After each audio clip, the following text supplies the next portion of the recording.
Baik, sebelumnya Assalamualaikum warahmatullahi wabarakatuh. Waalaikumsalam. Salam hormati, satukan tekad meraih mimpi. Oke, kembali lagi dalam Kekasih yang keempat. Kali ini bersama aku Mustika Johan dari Program Studi Ekonomi Syariah, penerima KIP Kuliah Angkatan 11 tahun 2021. Jadi kali ini saya sudah bersama dengan narasumber kita. Langsung saja kita perkenalan kepada beliau. Oke Mas, sebelum mengarah lebih lanjut, mungkin kita lebih baik berkenalan terlebih dahulu ya, mengenai nama lengkap, kemudian program studi dan lain-lain gitu. Oke, namaku Jagat Sultan Abdulzaka. Aku menerima bidik misi angkatan 9, angkatan terakhir ya. Setelah itu baru ganti ke kuliah. Iya. Nah, aku di sini jurusan HTN, Hukum Tata Negara. Dan ini semester terakhir ya buat aku sendiri, semester 7 mau semester 8. Oke, untuk lebih mudah kali ya, bisa dipanggil Mas Jagat gitu aja ya. Siap. Oke, tema Kekasih kali ini yaitu bincang inspirasi mahasiswa dan prestasi nih teman-teman. Mungkin kita bisa bertanya-tanya kepada Mas Jagat mengenai motivasi, inspirasi, juga kisah-kisah yang lainnya mengenai mahasiswa berprestasi kali ya. Untuk yang pertama mungkin bisa bercerita nih Mas, mengenai sejak kapan sih Mas Jagat memulai dunia perdebatan maupun lomba-lomba yang lain nih, bisa cerita kali? Oke, jadi aku tuh udah tertarik dengan debat tuh mulai dari SMA. Bukan dari SMA swasta nih, dari SMA Madrasah Aliyah swasta. Nah, ketika aku lagi nonton YouTube, tiba-tiba muncul FYP di beranda itu kan, lomba debat MPR, lomba debat nasional di MPR itu waktu tahun 2019 ya, 2019 itu. Nah, aku klik lah, aku tonton tuh sampai habis tuh, 1,5 jam mungkin. Dan aku tertarik itu, wah nanti kalau kuliah aku pengen ikut lomba debat. Nah setelah itu aku ceritanya ya aku udah masuk kuliah, di situ jadi mahasiswa bidik misi, dan aku merasa bahwa aku harus sebagai mahasiswa bidik misi aku harus punya kontribusi nih buat kampus. Yang pertama kan aku udah dapat UKT dibayar sama negara juga kan. Terus yang kedua dapat biaya hidup lagi. Nah, dapat 2 privilege yang beasiswa yang katanya paling besar di antara beasiswa yang lain. Jadi aku harus menunjukkan bahwa aku harus punya kontribusi untuk kampus gitu kan, minimal untuk kampus. Akhirnya semester 1 itu aku ngejar Pak Akbar itu kan, Pak Wahidika, ngejar beliau, saya pengen ikut lomba debat itu kan. Terus saya diarahkan sama dosen di FASIP itu. Akhirnya saya ketemu lah sama Pak Gelora. Dan ya kita lomba debat hukum itu kan harus 3 orang ya. Nah itu susah. Kalau nyari 2 orang lain itu sebenarnya minimal itu 2 orang. Kenapa? Karena pembicara pertama dalam lomba debat hukum, debat konstitusi itu terutama, pembicara pertama itu kan nggak dapat instruksi, dia kan cuma menyampaikan latar belakang masalah kan sebenarnya. Nah yang paling krusial itu pembicara kedua sama pembicara ketiga. Nah ketika lomba debat kan aku jadi posisi pembicara ketiga. Jadi aku menyampaikan dengan perspektif hukum, perspektif yuridis, normatif, berbasiskan konstitusi dan peraturan undang-undangan. Nah, di situ kita debat itu sering menghadapi lawan yang seringkali ketika kita itu berhenti di semifinal. Kenapa? Karena tim kita itu ketika sampai di semifinal, kita itu untuk menjawab instruksi itu susah, terutama untuk yang pembicara kedua itu. Ketika diinstruksi lawan itu seringkali menjawab instruksinya itu nggak memuaskan dengan juri. Nah, jadi kan aku sebagai pembicara ketiga itu seringkali, kalau kata pelatihku ya Pak Gelora itu, Mas Gelora itu kan sering bopong tim gitu. Nah, jadi kayak susah untuk menang. Kenapa? Karena balance atau keseimbangan antara tim itu penting. Juri itu kan melihat kalau ada 2 tim yang sama-sama materinya kuat gitu kan, argumentasinya kuat, tapi kalau cara penyampaian antar masing-masing individunya itu nggak seimbang, itu juri akan menilai lebih memilih tim yang seimbang itu. Nah itu yang susah di kita. Makanya Pak Gelora itu sering bilang, kalau ada 1 orang kayak dirimu gitu, mungkin kita bisa juara tingkat nasional berkali-kali. Itu yang beliau sampaikan. ya memang susah nyari di tempat kita yang apa namanya anak itu yang punya kemampuan nggak mau kalah gitu sama ketika debat kan kita harus punya skill itu kan, kita harus nggak mau kalah dulu supaya apa kalau interupsi kita beneran menjawab interupsi itu. Jadi itu sih awal mulanya ya emang aku pengen aja gitu, dan bayangin aku lagi youtuber tiba-tiba muncul apa di beranda gitu kan, ya nggak tahu juga itu kenapa itu. Tapi kan aku dulu ketika tahun 2019 itu kan masa-masa pilpres ya, pemilihan presiden, dan aku seneng aja nonton orang debat di YouTube apa namanya debat terkait presiden itu kan, calon presiden antara 01 dan 02. Aku senang ketika melihat orang-orang debat di YouTube itu. Kenapa? Karena ketika kita berdebat itu bisa menunjukkan seberapa jauh kemampuan orang itu berpikir dan kemampuan dia menganalisa logikanya itu seperti apa. Nah, kayak misalnya ada orang itu yang berdebat, dia itu bukan menyerang materi yang disampaikan, tapi dia itu menyerang personal. Nah, itu salah satu bentuk kalau dalam lomba debat, itu salah satu bentuk logical fallacy atau kesalahan berpikir. Kalau kita berdebat, seharusnya yang kita bantah itu adalah argumentasi dia. Tapi ada beberapa orang yang ketika debat itu yang diserang itu adalah orang yang menyampaikan. Nah, ini kesalahan berpikir sebenarnya. Jadi seperti itu. Jadi Mas Ikat ini mulai menggeluti ini dari SMA ya Mas, berangkat dari kemauan, terus ada kemampuan, lalu ada peluang. Pengennya dari SMA di akhir semester kelas 3, tapi belum pernah ikut lomba debat sama sekali. Terus realisasinya di dunia perkuliahan gitu. Terus kemudian bisa nggak sih Mas, misal mengikuti perdebatan nih, tapi dinilai dari kayak bukan nggak punya kemauan, nggak punya kemampuan, tapi ada peluang. Jadi kayak terpaksa gitu Mas. Bisa nggak sih kayak gitu? Itu nanti susah. Kenapa? Karena debat itu kan intinya kan ada 3. Yang pertama itu menyampaikan argumen, yang kedua itu mempertahankan argumen, dan yang ketiga itu membantah argumentasi lawan. Nah, kalau dia itu terpaksa atau cuma sekedar ikut-ikutan, dia bisa menyampaikan argumen, tapi dalam mempertahankan argumen dan membantah argumen lawan itu pasti setengah-setengah. Makanya aku selalu ngomong ke adik-adik tingkatku kan, kalau mau ikut lomba debat sekalian kamu harus percaya dengan argumentasi yang kamu sampaikan, dan kalaupun ada orang yang membantah, kamu harus menyiapkan semuanya terkait dengan counter untuk orang yang membantah argumentasimu itu. Nah, disitulah kamu baru siap untuk ikut lomba debat itu. Gitu. Jadi memang harus ada kemauan ya dari awal itu. Memang harus ada kemauan. Gitu. Kalau misal kita mengikuti sebuah perlombaan ini, mungkin ada beberapa hal yang harus kita siapkan. Kalau dari Mas Jika sendiri itu apa sih Mas yang harus dipersiapkan itu? Oke, yang pertama itu yang paling penting penguasaan materi. Bagaimana yang saya sampaikan tadi, kalau kita nggak menguasai materi itu akan susah. Nah, hal pertama yang persiapkan ketika ikut lomba debat itu adalah materi, penguasaan emosi terkait perdebatan. Materi itu harus benar-benar mumpuni. Artinya apa? Kalaupun kita udah dapat posisi pro misalnya, nah jadi ketika dalam lomba debat itu kan posisi pro dan kontra itu kan seringkali dibagi itu 5 menit sebelum tanding, seringkali begitu aturannya. Nah, jadi ketika kita menyiapkan lomba debat, kita itu pelajari dalam perspektif pro dan juga dalam perspektif kontra. Nah, ini bagus, kita bisa melihat emosi perdebatan itu secara komprehensif dari kedua sisi. Nah, kalaupun nanti kita dapat pro, kita juga harus siap mempertahankan argumentasi yang pro. Nah, ada beberapa mosi dalam lomba debat itu yang cenderung tendensi pada satu mosi, pada satu tim, satu pembagian gitu kan. Ada yang lebih menguntungkan tim pro misalnya.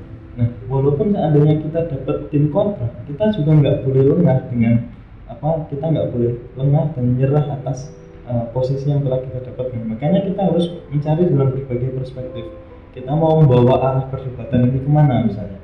Dalam perspektif lomba debat hukum misalnya, kita bisa membawa itu ke perspektif hak asasi manusia. Kita bisa membawa itu ke perspektif konstitusinya, ke hukum administrasinya, atau dalam perspektif yang lain atau ke politiknya. Kita nanti melihat lomba debat ini, melihat mosi ini, kita bisa tahu. Kalaupun seandainya kita lemah dalam satu perspektif, dalam perspektif hukum, atau kalau mosi itu nggak ada dasar hukumnya misalnya, maka kita bisa mengarahkan itu ke landasan filosofisnya. Jadi secara filosofis ini tuh seperti apa, walaupun belum ada dasar hukumnya. Nah, kalau nggak ada dasar hukumnya, itu biasanya kita dalam rekomendasi atau solusi itu menawarkan untuk membentuk suatu peraturan yang baru yang sebagai instrumen yang menaungi mosi perdebatan tadi. Jadi kita nggak hanya sebatas kalau nggak ada hukumnya kita nggak selesai di situ, tapi kita mencari secara filosofisnya lahirnya mosi tersebut itu seperti apa, gitu. Jadi harus benar-benar penguasaan mengenai pro dan juga kontra. Iya. Okay. Terus yang kedua ya, yang paling penting ya juga kesehatan juga. Iya. Kenapa? Karena lomba debat itu nggak hanya kita nulis, tapi kita itu yang paling penting ya menyampaikan argumen tadi. Jadi kalau kita pas lagi lomba terus tiba-tiba suaranya habis kan ya lucu juga nanti kan, malah nggak bisa top perform. Jadi terus yang paling penting juga yang ketiga itu mental. Sebenarnya. Kalaupun emosi memahami, tapi kalau mentalnya itu nggak berani, nggak ada lawan udah derdek duluan, gitu kan. Itu pasti susah nanti ketika dalam posisi lomba. Nah, itu wajar. Setiap orang pasti ngerasa grogi, ngerasa derdek itu pasti wajar. Semua orang pasti ngerasa itu. Cuman kita kalau aku biasanya mikirnya gini. Kalau aku ketika lomba itu derdek, ketika pas posisi lomba aku derdek, itu nggak malah membantu, itu malah mempersulit gitu kan, malah memperburuk keadaan. Nah, makanya aku selalu berpikir bahwa ketika lomba aku nggak boleh derdek. Kalau sebelum atau sesudah nggak masalah, tapi ketika lomba derdek itu harus kita hilangkan dulu. Kita hilangkan dulu. Iya. Karena kita menghadapi lawan yang mereka sudah belajar musik itu. Gitu. Kalau berbicara mengenai apa yang harus dihadapi dan juga apa yang dihadapi ketika perlombaan ya Mas, mungkin ada beberapa tantangan yang harus dipecahkan nih, harus beberapa hal yang harus dilakukan untuk memecahkan tantangan tersebut. Mungkin dari Mas Jaka sendiri, ada nggak sih tantangan yang mungkin sangat sulit dihadapi tapi memang harus dihadapi ketika itu? Itu ada nggak Mas? Oke. Mungkin karena lomba debat itu kita membutuhkan 3 orang dalam satu tim. Tantangan yang paling besar itu menurutku adalah kedisiplinan. Nah, kedisiplinan untuk latihan itu yang paling susah. Di tempat kita itu kita mau latihan itu kita nunggu yang satu sudah hadir, yang satu belum gitu kan. Nah, supaya kita bisa satu frame dalam membahas mosi debat itu yang susah malah. Terkait masalah-masalah yang teknis itu yang susah di budaya di teman-teman itu kan. Ini ada urusan organisasi lah, ada inilah. Padahal ketika kita emang benar-benar serius, emang benar-benar komitmen, kalau udah waktunya latihan ya latihan, itu yang susah. Terus yang kedua, tantangan itu terkait dengan mental tadi. Untuk membentuk mental yang benar-benar siap tanding itu yang susah. Kenapa? Karena kita punya budaya yang sangat buruk menurut saya. Kenapa? Kalau kita lihat di kampus lain yang udah yang udah punya nama gitu, mereka itu presentasi di kelas itu udah kayak presentasi di lomba. Makanya teman-teman itu benar-benar serius menyiapkan presentasi. Nah, kalau di kita presentasi di kelas itu kayak orang bulanan gitu. Ya kan? PPT itu yang harusnya isinya PowerPoint itu malah power text, isinya teks semua. Nah, itu menunjukkan bahwa kita itu nggak punya budaya terkait dengan lingkungan pendidikan yang kompetitif.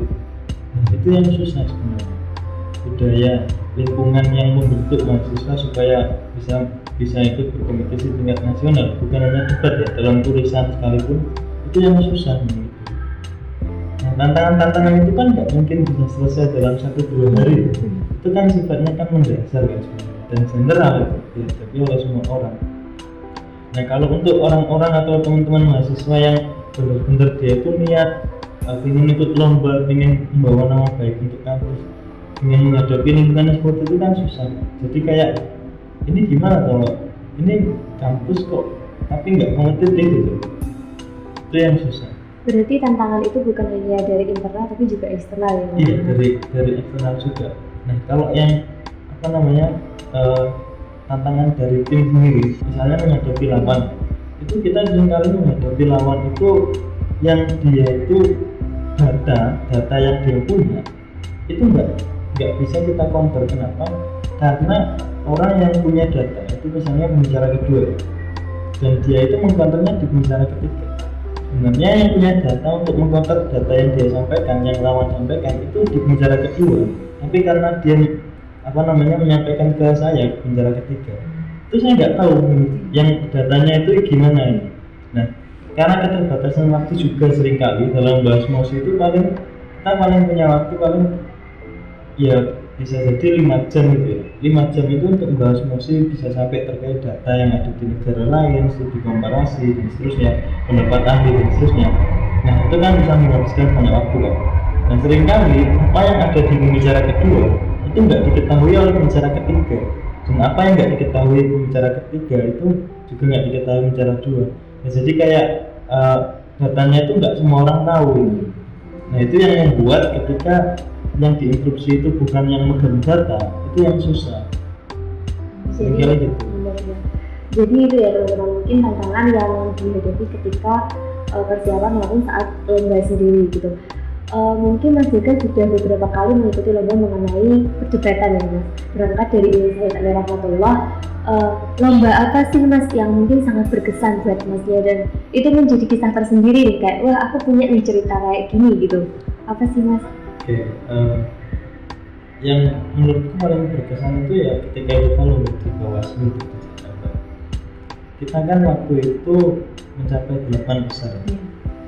Kita mulai dari ratusan kampus yang ada di Indonesia itu ikut, kita lolos ke 32 besar, kemudian kita tanding, kita lolos ke 16 besar, kita tanding, kita lolos ke 8 besar, kita tanding lagi dari 8 besar, kita nggak lolos di 4 besar di semifinal.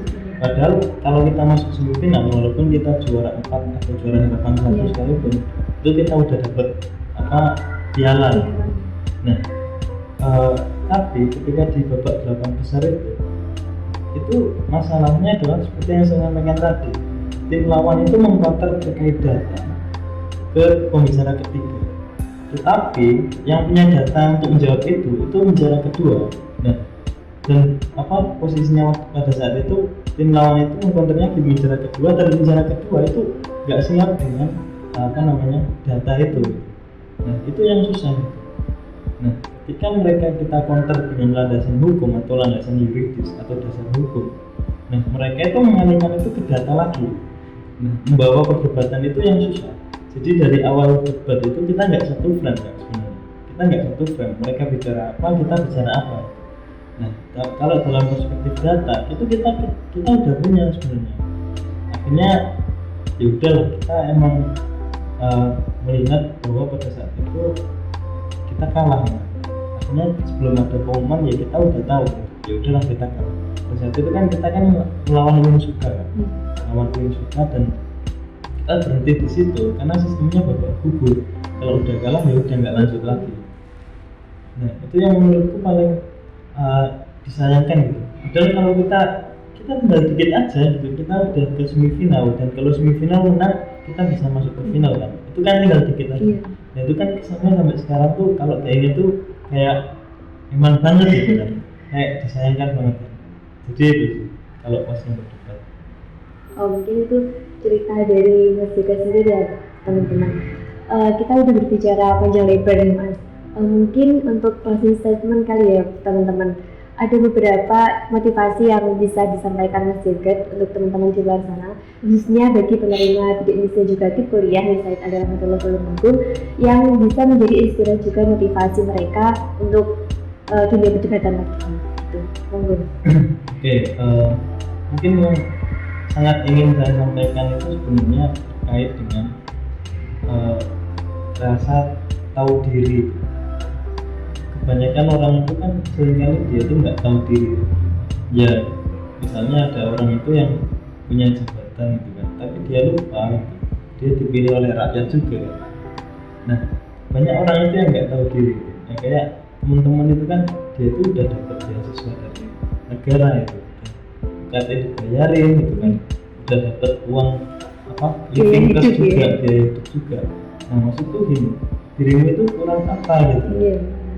Ketika kuliah, apalagi kuliahmu itu di tempat yang semuanya itu saya kira kebutuhan hidup itu murah. Bayangin kalau kita misalnya dapat biaya hidup yang sama tapi di kampus yang ada di Surabaya misalnya, itu paling cukup ya cuma buat bayar kos. Tapi kalau di Tulungagung itu buat bayar kos, buat makan, buat seni dan sebagainya kan itu kan tidak cukup juga kan sebenarnya, buat beli buku dan seterusnya.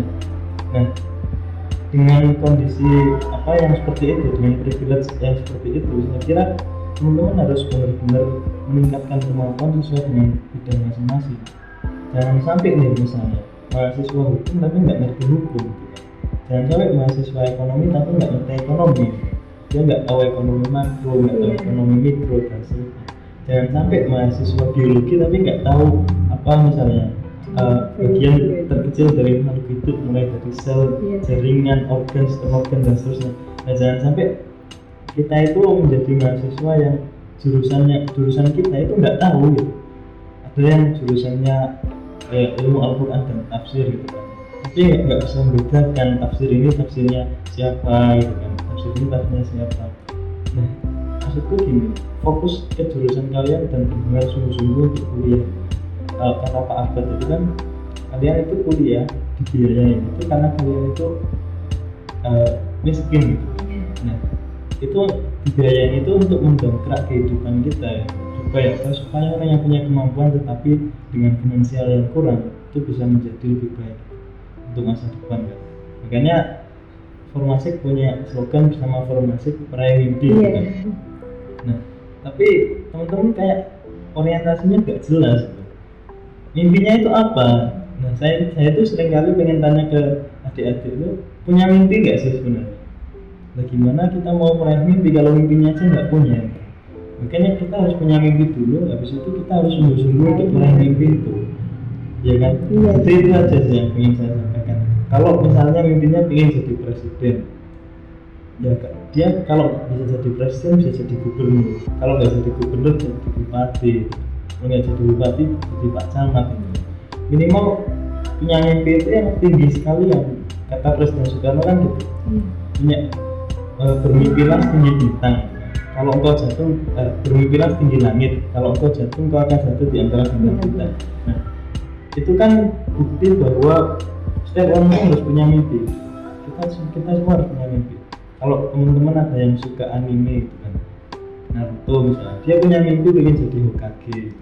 Atau Luffy, dia pengen mimpi jadi King of Pirates, Raja Bajak Laut gitu.